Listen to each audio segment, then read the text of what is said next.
Los momentos en familia son más agradables disfrutando de un desayuno con unos deliciosos huevos, especialmente cuando son de Eggland Best. Tienen un sabor deliciosamente fresco y la mejor nutrición, como 6 veces más vitamina D, 10 veces más vitamina E y el doble de omega 3 y B12 que los huevos regulares. Para nosotros, los huevos pueden ser cocinados de cualquier estilo, siempre y cuando sean los mejores. Eggland Best, mejor sabor, mejor nutrición, mejores huevos.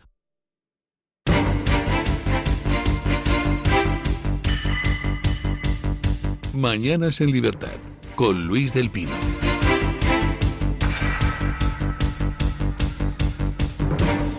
(7:31), 6:31 en las Islas Canarias. Vamos con las noticias. Buenos días, don Eric Gutiérrez. Muy buenos días, don Luis. De las 7:30. La secretaria general de Podemos, Yone Belarra, mantuvo un encuentro con representantes del Partido Comunista Chino para analizar y debatir sobre el panorama mediático y los recientes cambios en la política internacional.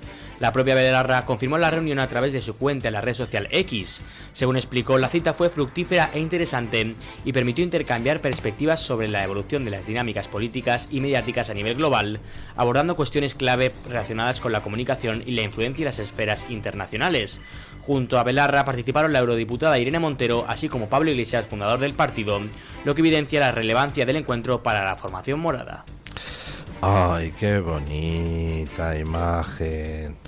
Hay que reunirse con el Partido Comunista Chino y ahí van las dos mandadas de Pablo Iglesias, Yone Belarra e Irene Montero, pero va Pablo Iglesias a la reunión, que ya no tiene, que yo sepa, ningún cargo en Podemos, entonces va a la reunión, en fin, para estas dos chavalitas no se desmanden y digan tonterías. Ahí va el macho a aportar el conocimiento político y su visión estratégica tan preclara.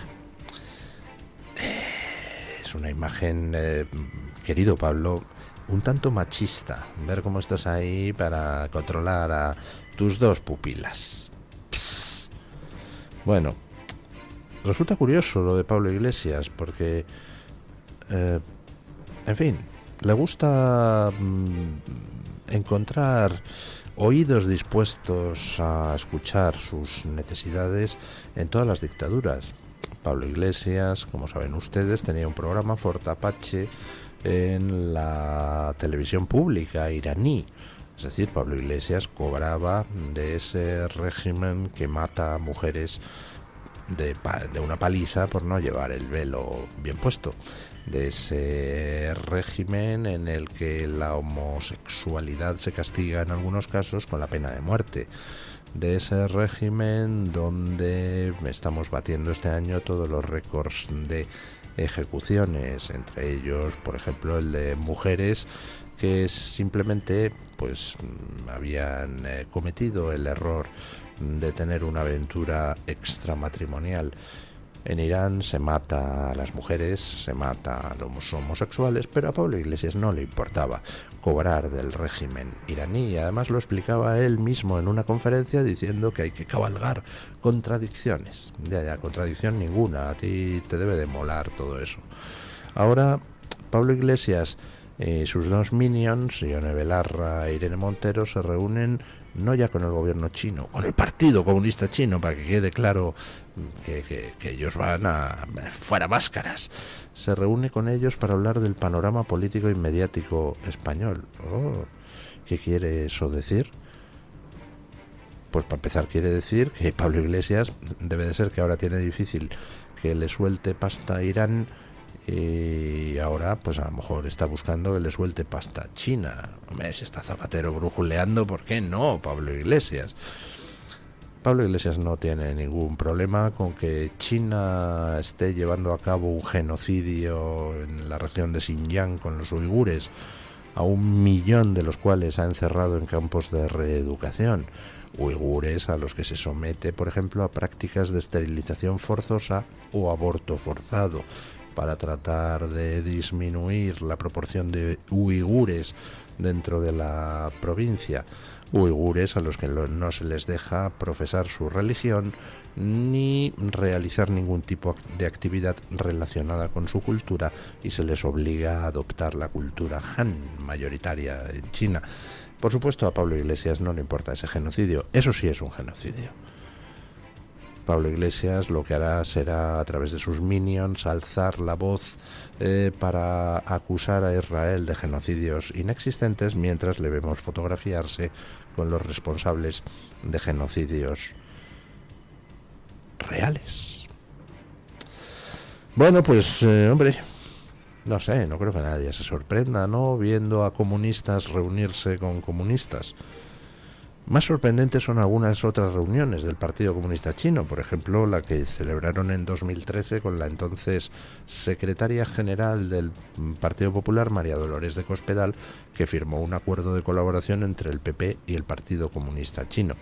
En su descargo hay que decir que en 2013 estaba recién llegado Xi Jinping al poder y parecía que a lo mejor podía mantener la política de apertura de su predecesor. Luego ya se vio que no, que Xi Jinping era un halcón.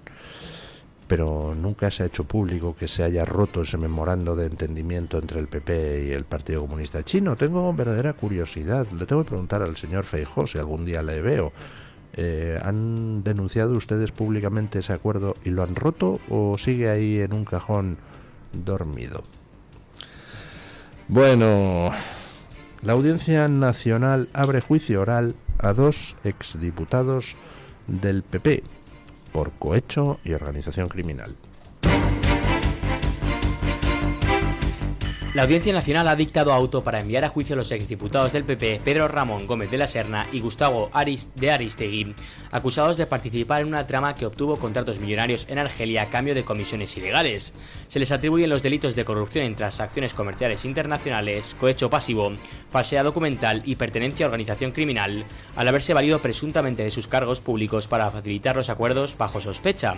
La decisión adoptada por el juez Santiago Pedraz en un auto fechado el pasado lunes y al que accedió el Confidencial responde a un escrito del fiscal anticorrupción Conrado Alberto Saiz, que pide para ambos 21 años de prisión. El caso alcanza a 23 personas, incluido el hijo de Aristegui, y a 5 mercantiles, entre ellas Elecnor, considerada clave en la trama. Para algunos procesados, aunque no para los exdiputados populares, el juez añade la acusación de blanqueo de capitales. Bueno, pues comenzamos un otoño perruno en el terreno judicial. Un otoño perruno porque ya saben ustedes que se van a acumular todas las causas de corrupción de Pedro Sánchez, que son pues hasta el infinito y más allá.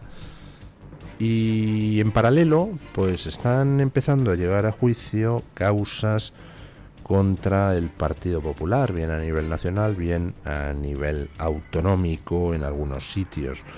Lo cual implica pues que vamos a tener todo un cruce de noticias de corrupción entre PP y PSOE, y vamos a asistir al típico espectáculo de el y tú más.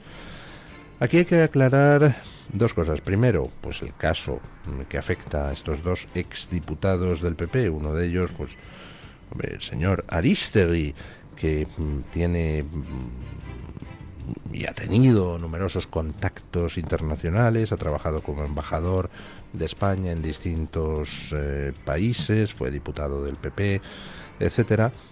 Este caso que afecta a Aristegui y al exdiputado Gómez de la Serna, pues hombre, tal como se publica la noticia, tiene mala pinta en el sentido de que se utilizaba la posición como diputados del Partido Popular y los contactos internacionales para conseguir de empresas el que les pagaran un tanto al mes más una comisión por conseguir contratos del gobierno argelino. Entonces están imputados estos 2 exdiputados del PP y también están imputados diversos empresarios. Tiene mala pinta porque parece, pues en fin, como bastante cantado el caso. Ahora, pues tendrán que ser los tribunales los que juzguen. Pero, independientemente de eso, les decía que va a haber una batalla de ¿y tú más? Bueno, el Partido Popular tiene numerosos casos de corrupción. El Partido Popular, como el PSOE, pues si se empeña en tratar de repartirse la justicia, pues es por algo, para controlar, entre otras cosas, los casos de corrupción, igual que hace el Partido Socialista. Pero hay que decir algo muy claro, que ponemos en una balanza el importe de la corrupción de todos los casos del PP, ponemos en otra balanza el importe de la corrupción de todos los casos del PSOE, y los del PP son unos chorizos aficionadillos. Lo otro es una máquina de producción industrial de corrupción. En cualquier caso, pues ambos comportamientos, sean choriceos de poca monta o sean choriceos de mucha monta, seguirán siendo choriceos. Bueno, comienza el traslado de menas marroquíes desde Ceuta a la península. Escuchen. Un menor marroquí fue trasladado ayer desde Ceuta a Córdoba, en el que constituye el primer desplazamiento a la península de menores llegados desde Marruecos, tras la aprobación del Real Decreto y la puesta en marcha del Plan de Contingencia Migratoria en Canarias y Ceuta. Según informa el Faro de Ceuta, el proceso se ha inaugurado con un chico de 17 años que viajó acompañado de un educador. Estos traslados se realizarán de forma gradual una vez completados los trámites de extranjería y dentro de un proceso de normalización. La intención del gobierno es que, conforme se resuelvan los expedientes individuales de cada mena, su traslado a la península se realice de manera directa, sin esperar a organizar desplazamientos colectivos. Vamos, que los van a ir trayendo de poquito en poquito para evitar el impacto del muchito en muchito. Les recomiendo que entren en el Faro de Ceuta y lean el cuerpo de la noticia, porque el diablo está en los detalles. ¿Qué nos dice el cuerpo de la noticia? Pues que ahí están los gobiernos del PP, se menciona, por ejemplo, al de Andalucía, se menciona al de Aragón, pues preparando las plazas para los menas que tienen que ser repartidos y en contacto con el gobierno central para cuántos llegan, cuántos no llegan, cuántas plazas tengo, etcétera, etcétera, etcétera. Vamos, que el Partido Popular, pues de cara a la galería hizo así algún pucherito de uy, esto de los menas quizás son demasiados, y al final, por supuesto, que aceptará a todos los menas que les vayan enviando. Además se los envían poquito a poquito para no causar demasiado revuelo. El Partido Popular ha aceptado el reparto de menas, incluido el que a Cataluña y al País Vasco no se reparten. Vamos, se ha aceptado el reparto y encima la asimetría, el reparto y la injusticia. Bueno, nos extraña que al final en las encuestas el Partido Popular pierda fuelle en favor de un partido, Vox, que es el que dice que todo esto está mal. Pues hombre, a mí no me sorprende nada, no sé si a alguien le sorprenderá, pero cuando tú te dedicas a fingir que haces algo, que estás un poquito en contra del reparto de los menas, pero al final aceptas todas las indignidades que hace Zapatero y le facilitas los trámites para llevar menas de Ceuta a la península, pues entonces, en fin, la gente, o al menos no toda la gente, es tan ingenua como para comprar mercancía averiada de manera continua. Por cierto, recordemos que en Ceuta gobierna el Partido Popular. Es decir, ese gobierno de Ceuta que está enviando ahora menores a la península para que los acojan otras comunidades gobernadas por el Partido Popular, pues es del PP, que gobierna en Ceuta con el apoyo desde fuera del PSOE. Lo cual, pues es un buen laboratorio.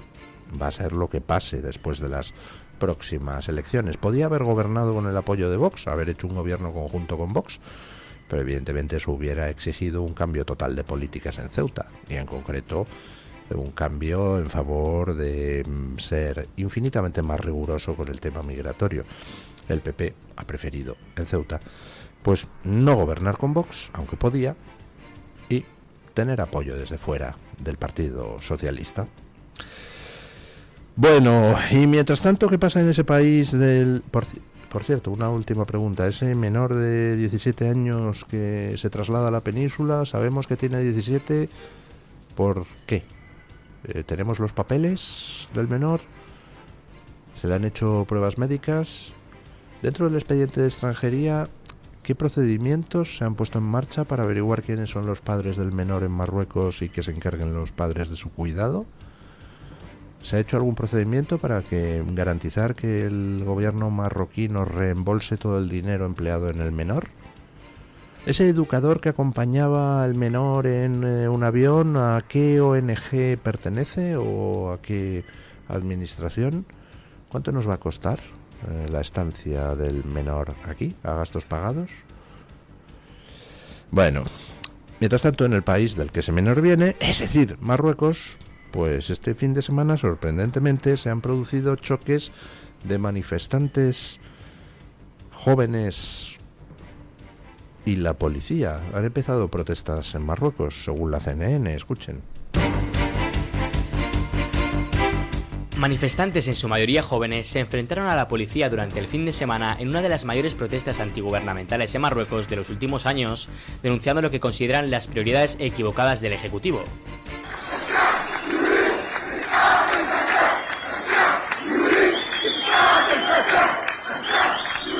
Cientos de personas se movilizaron en al menos 11 ciudades del país para denunciar la corrupción y criticar la inversión de recursos en grandes eventos deportivos internacionales, mientras se descuidan la sanidad y la educación. Los manifestantes vincularon directamente la crisis del sistema sanitario con el gasto en infraestructuras deportivas de cara al Mundial de la FIFA 2030, coreando lemas como "los estadios están aquí, pero ¿dónde están los hospitales?". Marruecos construye actualmente 3 estadios y renueva o amplía al menos media docena más en preparación para el Mundial y la Copa Africana de Naciones, que acogerá a finales de este año. La Asociación Marroquí de Derechos Humanos denunció la detención de decenas de personas el sábado, algunas de las cuales habrían sufrido agresiones físicas. Vaya, no me digas, los marroquíes protestando contra... los jóvenes marroquíes protestando contra su gobierno, que se dedica a gastarse el dinero en estadios de fútbol para el Mundial en vez de en hospitales, en un país donde la sanidad, pues hombre, digamos que es un poquito más deficiente que la española, por no decir un muchito. Tanto que aquí el turismo sanitario de los marroquíes es la monda. Bueno, curioso el cómo presenta CNN y cómo se ha presentado en las redes sociales este tipo de protestas. Curioso porque se las llama protestas de la generación Z, lo mismo que en Nepal, donde ya saben ustedes que empezaron las protestas estudiantiles y pues aquello terminó escalando y derivando hasta que al final se prendió fuego al edificio del Parlamento y se linchó a varios miembros del partido gobernante próximo al Partido Comunista Chino.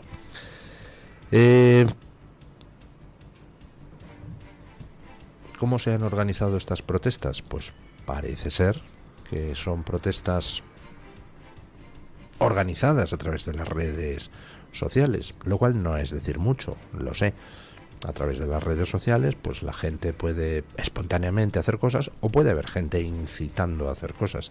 ¿Quiénes son los que están incitando a la protesta contra Marruecos? Si es que hay alguien incitando desde fuera de Marruecos, pues no tengo ni idea, pero tiene gracia que en Marruecos estén protestando porque el rey de Marruecos se gasta el dinero en construir estadios y aquí en España no estén las calles llenas para protestar porque nosotros estamos pagando a todos los menas de Marruecos mientras el rey de Marruecos se gasta el dinero en hacer estadios para el Mundial de fútbol. En fin, no sé, cosas curiosas. ¿Qué puede pasar ahora? Pues la policía ha reprimido con relativa dureza las manifestaciones. Supongo que si esa represión vale para controlarlas, pues no pasará nada. Si las manifestaciones continúan, entonces es posible, pues que Marruecos le dé por hacer lo que hizo el gobierno de Nepal, que es tratar de prohibir las redes sociales para evitar precisamente la autoorganización de manifestaciones. En Nepal, aquella prohibición de las redes sociales fue la que condujo a las protestas finales que acabaron con el Parlamento en llamas. En Marruecos, pues no tengo ni idea de lo que pasará. Pero todas estas protestas llegan en un momento pues bastante delicado, con un rey, Mohamed VI, cuya salud parece que no es excesivamente buena en los últimos tiempos. Y mientras tanto, pues en Inglaterra sopla. Keir Starmer ha batido un récord. Escuchen. Keir Starmer ha alcanzado un récord que ningún primer ministro desearía. Según la última encuesta de Ipsos, es el jefe de gobierno británico menos popular desde que existen registros. Su índice neto de satisfacción se desploma a menos 66 puntos, con un total de 13% de aprobación frente a un 79% de desaprobación, cifras que superan los peores momentos de Rishi Sunak en 2024 y de John Major en 1994. La situación no es mejor para la ministra de Economía, Rachel Reeves, que firma un índice neto de menos 56, convirtiéndose en el canciller menos valorada de la historia reciente. Sus datos son incluso peores que los de Kwasi Kwarteng tras el colapso financiero de 2022 o los de Norman Lamont en 1993 durante el Black Wednesday. El golpe llega en vísperas del Congreso Laborista en Liverpool, donde Starmer intentará convencer a sus filas de que sigue siendo el líder capaz de guiar al partido hacia unas elecciones generales cada vez más complicadas. Su liderazgo se tambalea con el alcalde de Manchester, Andy Burnham, sonando como posible alternativa respaldada por varios diputados. El sondeo además sitúa a Reform UK con 12 puntos de ventaja sobre los laboristas en intención de voto. Nigel Farage alcanza el 34%, mientras que el Partido Laborista cae al 22%, el cual sería su peor resultado desde 2009, un año antes de la derrota de Gordon Brown. Bueno, pues el Partido Laborista obtiene en las encuestas su peor resultado desde hace 16 años, pero es que Keir Starmer obtiene el nivel más bajo de aprobación de cualquier primer ministro inglés desde que hay registros. Nunca había estado un primer ministro inglés tan bajo en el nivel de aprobación, solo el 13%, es decir, 1 de cada 8 aproximadamente británicos valora positivamente su labor. Lo que me sorprende es que haya todavía un 13% que la valore positivamente. En estos momentos Inglaterra está no solo en una crisis migratoria brutal, sino además es una crisis existencial. En un país donde sacar la bandera británica a la calle o al balcón de tu casa es visto como una provocación, significa que algo está profundamente mal, y está habiendo reacción entre la ciudadanía inglesa, y esa reacción se traduce en que el partido de Nigel Farage, que fue el tío que logró sacar al Reino Unido de la Unión Europea, pues esté el primero en las encuestas.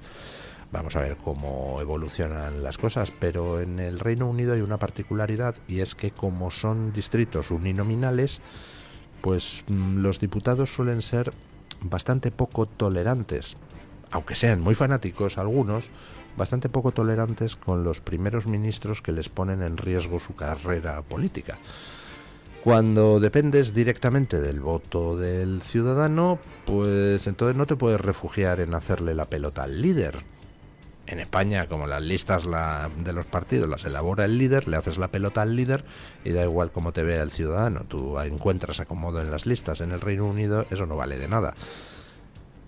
Es el ciudadano de tu distrito el que elige entre un partido u otro, y por tanto da igual que el líder te pase la mano por el lomo o se la pases tú a él. Con lo cual, pues los diputados laboristas, ya están moviendo peones para tratar de quitar a un señor, Keir Starmer, que va a conseguir que prácticamente todos ellos pierdan su acta de diputado. La gente no perdona a los políticos no perdonan a quienes les dejan en el paro. Bueno, y por cierto, el sistema inglés tiene ventajas y desventajas. Ventaja, pues esta especie de capacidad del ciudadano de agarrar al diputado de distrito que se debe a ese ciudadano. Ventaja, pues no se puede hacer una partitocracia, porque al final los diputados dependen de los ciudadanos. Desventaja, pues que a veces la política puede degenerar en un pequeño caos, precisamente porque los partidos políticos no tienen la suficiente fuerza. No sé dónde está el término medio virtuoso, pero imagino que lo habrá. En el Reino Unido, por ejemplo, pues la salida de la Unión Europea fue vista por muchos como una catástrofe. ¿Hubiera sido posible esa salida de la Unión Europea si el sistema electoral en el Reino Unido hubiera sido otro? Pues no tengo ni idea, pero precisamente porque los diputados dependen de sus respectivos distritos, hay mucha menos disciplina de partido, lo que condujo en su día pues a que muchos diputados conservadores llevaran la contraria a la dirección y favorecieran el Brexit, etcétera, etcétera, etcétera. Bueno, vamos con don Agustín Benito para que nos cuente qué trae hoy la Gaceta en portada. Buenos días, don Agustín. ¿Qué tal? Muy buenos días y feliz lunes para todos los oyentes de Mañanas en Libertad. Este lunes estamos muy pendientes de Valencia y de otros municipios de la provincia que han suspendido las clases ante la alerta roja por lluvias. También hoy detallamos más asuntos relacionados con el caso de Begoña Gómez después de que este sábado diese plantón al juez. Un informe oficial ha destapado irregularidades en contratos públicos vinculados a Barrabés, el socio de la mujer del presidente del gobierno. Comentamos más detalles sobre este asunto ahora mismo en Gaceta.es. Y Rubén Pulido también nos cuenta cómo hay redes criminales subsaharianas que están orquestando asaltos masivos a la valla de Ceuta y promocionando el éxito de sus operaciones en redes sociales. Recomiendo, como siempre, las columnas de opinión y muchas otras cosas que llevamos en Gaceta.es. Muchísimas gracias. Evidentemente no era Agustín Benito, era doña Rebeca Crespo. Fallo mío, discúlpeme, doña Rebeca, y muchas gracias por su crónica y un saludo a todos los compañeros de la Gaceta. Hacemos una breve pausa publicitaria y nos vamos a las noticias de las 8. Los momentos en familia son más agradables disfrutando de un desayuno con unos deliciosos huevos, especialmente cuando son de Eggland Best. Tienen un sabor deliciosamente fresco y la mejor nutrición, como 6 veces más vitamina B, 10 veces más vitamina E y el doble de omega 3 y B12 que los huevos regulares. Para nosotros, los huevos pueden ser cocinados de cualquier estilo, siempre y cuando sean los mejores. Eggland Best, mejor sabor, mejor nutrición, mejores huevos.